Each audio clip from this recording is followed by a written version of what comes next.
Everyone wants to be good at what they do, but sometimes people get ahead by being really bad. We're going to look at how the cruel can win in the short term, but ultimately the kind always triumphs.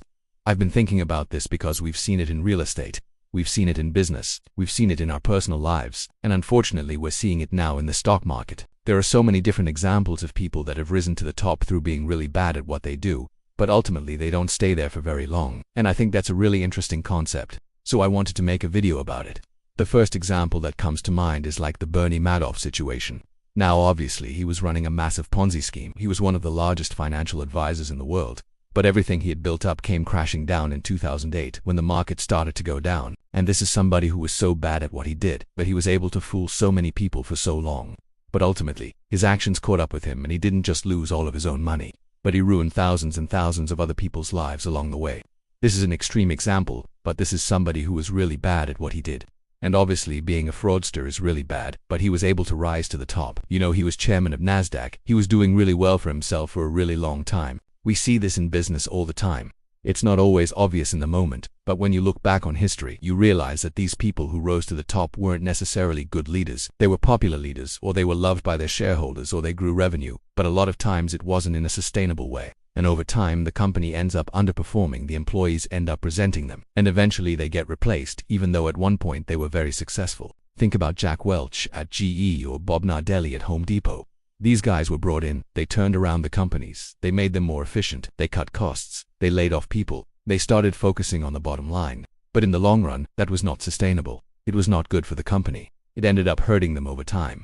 These are CEOs who are hired to turn companies around, right? They came in, they did a good job, they got rewarded, and then they moved on to the next company, and those companies also did perform after they left. That tells me that maybe it wasn't the best thing that they did. But because they were good at focusing on short-term results, they were rewarded for it. And this happens in real estate all the time. You know, developers will come in, they'll build these high-rises, they'll cut corners, they'll use cheap materials. They won't put in good insulation, they won't put in good windows. They try to save as much money as possible so they can maximize the amount of units they build and they can sell them as fast as possible. And sure, they're able to do that. They're able to sell the condos and make some money in the short term. But over time, the owners end up paying the price in the form of high energy bills. They end up having to remodel sooner. They end up having problems with noise. They end up having problems with the building shaking and things that they wouldn't have if it was done right in the first place. A lot of times, it's too late by then. The building is already built. You can't change it. You can't go back and undo it. So the new owner ends up stuck with it. I actually recently read a story about a condo tower in Miami, where the glass on the exterior of the building was literally falling apart after just a few years. And that's because they used a cheap material. They didn't do a good job cutting the corners and installing it properly, and over time it failed. And now the building has to pay millions of dollars to fix it. It's a terrible situation. But oftentimes the developer moves on to the next project. Before this ever comes back to haunt them, they never have to deal with the consequences of their actions. But ultimately the people living in that building pay for it. The residents pay for it. Now we're seeing something similar in the stock market. If you take a look at the biggest hedge funds out there, you know, Citadel, D.E. Shaw, Millennium, these are some of the largest hedge funds in the world. But if you look at their track record, you know, they haven't done a good job picking stocks. They haven't done a good job predicting the future. They were actually hurt in 2020 when the market was going up. But yet they're still here. They're still multi-billion-dollar hedge funds and they continue to attract investors. Why is that?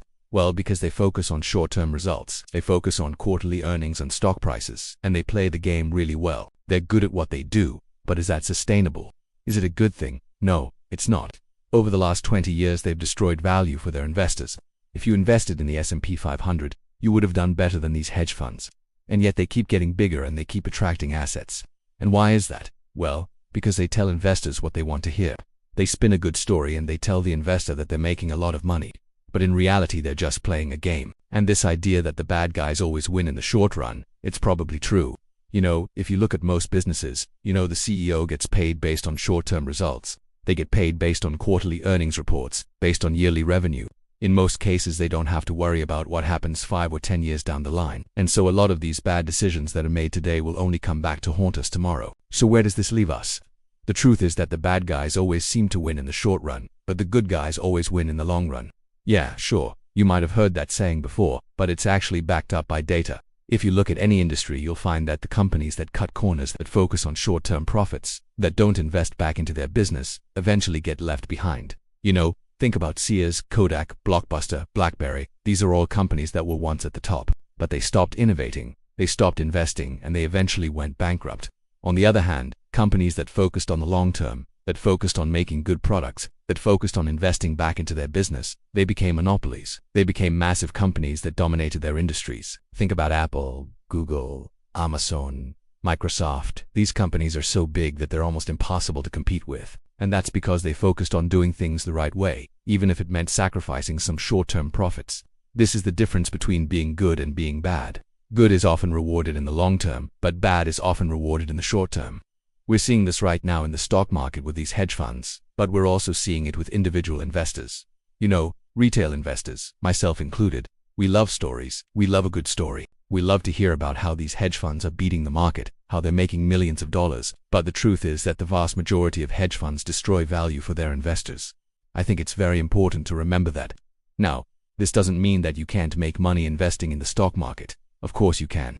But it does mean that you need to be careful. You need to be careful of the stories that you hear. You need to be careful of the people who are trying to sell you something. You need to be careful of the shiny new object that is going to make you a lot of money in the short term. Instead, you need to focus on the long term. You need to focus on buying good businesses at a reasonable price and holding them for a long time. That's it. I hope you enjoyed the video. If you did, please hit the like button. It really helps the channel. Thank you so much for watching, and until next time, take care.